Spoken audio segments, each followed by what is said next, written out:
नमस्कार. माइंडस्टिक्स फाउंडेशन ट्रस्टने तयार केलेल्या या खास विश्लेषणामध्ये सगळ्यांचं स्वागत आहे. आज आपण विजेच्या दुनियेत डोकावणार आहोत आणि दोन खूप महत्त्वाच्या गोष्टी समजून घेणार आहोत, सिरीज आणि पॅरलल सर्किट्स. ऐकायला जरी किचकट वाटलं तरी हे समजलं की आपल्या घरातली बरीचशी उपकरणं कशी चालतात याचं उत्तर आपल्याला मिळून जाईल. तर मग आज आपण काय काय पाहणार आहोत? सगळ्यात आधी ह्या मागची मूळ कल्पना काय आहे ते बघू. मग सिरीज आणि पॅरलल सर्किट म्हणजे नेमकं काय ते खोलात जाऊन समजून घेऊ. त्यानंतर जेव्हा हे दोन्ही एकत्र येतात तेव्हा ते कोडं कसं सोडवायचं ते शिकू. आणि हो, शेवटी ह्या दोन्हीमध्ये काय महत्त्वाचा फरक आहे तेही स्पष्ट करू. चला, एका अगदी आपल्या ओळखीच्या प्रश्नापासून सुरुवात करूया. कधी विचार केलाय का की दिवाळीच्या लाइटिंगमधला एक छोटा दिवा गेला की अख्खीच्या अख्खी माळ बंद पडते, पण आपल्या घरातला एखादा बल्ब उडाला तर बाकी घरभर दिवे चालूच राहतात? असं का होतं याचं सगळं रहस्य सिरीज आणि पॅरलल सर्किट्समध्ये दडलेलं आहे. तर यामागची मूळ कल्पना खरं तर अगदी सोपी आहे. आपण विजेवर चालणारे घटक म्हणजे समजा दिवे एकमेकांना कसे जोडतो ना, यावरच सगळं काही अवलंबून असतं. ही जोडणीच ठरवते की विजेचा प्रवाह कसा वाहणार आहे. चला तर मग पहिल्या प्रकाराकडे वळूया. Series circuit. याच्या नावातच सगळं काही आहे. याचं सगळ्यात मोठं वैशिष्ट्य म्हणजे इथे विजेला वाहण्यासाठी फक्त आणि फक्त एकच मार्ग असतो. बघा, सिरीज सर्किटमध्ये दिवे किंवा इतर घटक एकामागोमाग एक म्हणजे एका रांगेत जोडलेले असतात. असं समजा की पाणी एकाच पाईपमधून पुढे जात आहे. आता जर त्या पाईपमध्ये कुठेही अडथळा आला तर काय होईल? बरोबर, सगळा प्रवाहच थांबून जाईल. या सर्किटमधलं गणित तर अगदीच सरळ आहे.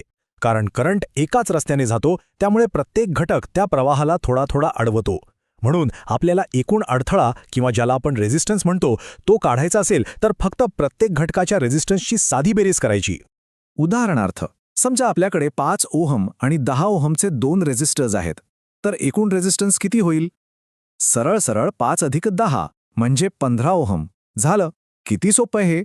आता वळूया दुसऱ्या प्रकाराकडे, जो आहे पॅरलल सर्किट. आणि हा प्रकार सिरीजच्या अगदी म्हणजे अगदी उलटा आहे. इथे विजेला वाहण्यासाठी एक नाही तर अनेक मार्ग उपलब्ध असतात. पॅरलल सर्किटमध्ये सगळे घटक 2 समान बिंदूंना जोडलेले असतात. याची कल्पना तुम्ही अशी करू शकता की जसं एका मोठ्या नदीला पुढे जाऊन अनेक फाटे फुटतात, प्रत्येक फाट्यातून पाणी स्वतंत्रपणे स्वतःच्या मार्गाने पुढे जाऊ शकतं. आता इथे गणित थोडं वेगळं आहे. कारण इथे करंटला जायला अनेक रस्ते मिळतात. त्यामुळे एकूण अडथळा कमी होतो. 2 रेझिस्टर्ससाठी तो काढण्याचे एक सूत्र आहे. त्या दोघांचा गुणाकार भागिले त्या दोघांची बेरीज. हे सूत्र दिसायला थोडं किचकट वाटू शकतं, पण त्याचा जो परिणाम आहे ना, तो खूपच इंटरेस्टिंग आहे. आणि खरी गंमत इथेच आहे. बघा, आपण 10 ओहम आणि 15 ओहमचे रेझिस्टर्स पॅरललमध्ये जोडले तर एकूण रेझिस्टन्स वाढण्याऐवजी चक्क 6 ओहम झाला. म्हणजे दोन्ही रेझिस्टर्सपैकी जो लहान आहे त्यापेक्षाही कमी. याचा अर्थ जितके जास्त मार्ग तितका कमी अडथळा. हे सिरीजच्या अगदी उलट आहे, नाही का?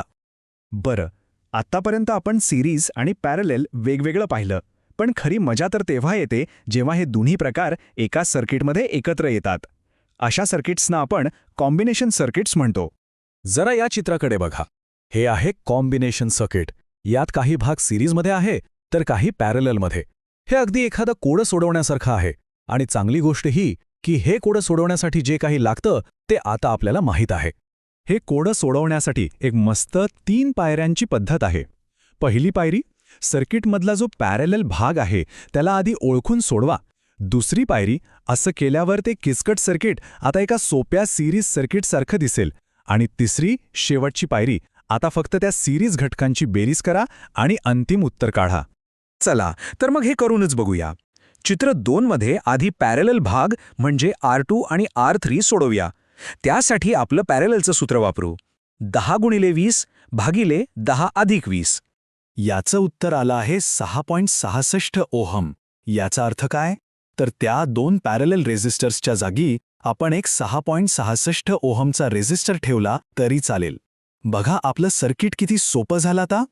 आता आपलं सर्किट एका सरळ रेषेतल्या सिरीज सर्किटमध्ये बदललं आहे, ज्यात एक 10 ओहमचा R1 रेझिस्टर आहे आणि दुसरा आहे आपला आत्ताच काढलेला 6.66 ओहमचा एकत्रित रेझिस्टर.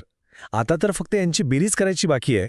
आणि आपलं अंतिम उत्तर आहे 16.67 ओहम. पाहिलं, एका गुंतागुंतीच्या सर्किटचा एकूण रेझिस्टन्स आपण किती सोप्या पद्धतीने काढला. चला तर मग आपण आत्तापर्यंत जे काही शिकलो त्याची पटकन उजळणी करूया. सिरीज आणि पॅरलल यांच्यातले नेमके मुख्य फरक कोणते आहेत ते एका नजरेत पाहू. ही टेबल आपल्याला सगळं काही स्पष्ट सांगते.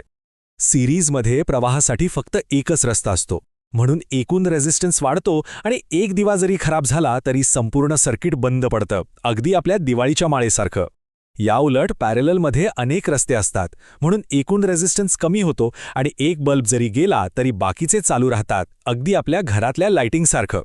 तर आता सिरीज आणि पॅरलल मागचं हे रहस्य आपल्या सगळ्यांना कळलंय. मग आता एक काम करा, आपल्या आजूबाजूला जरा नजर फिरवा. घरात, खेळण्यांमध्ये, रस्त्यावरच्या दिव्यांमध्ये आणखी कुठे कुठे तुम्हाला या सर्किटचा वापर दिसतोय? चला शोधायला सुरुवात करा.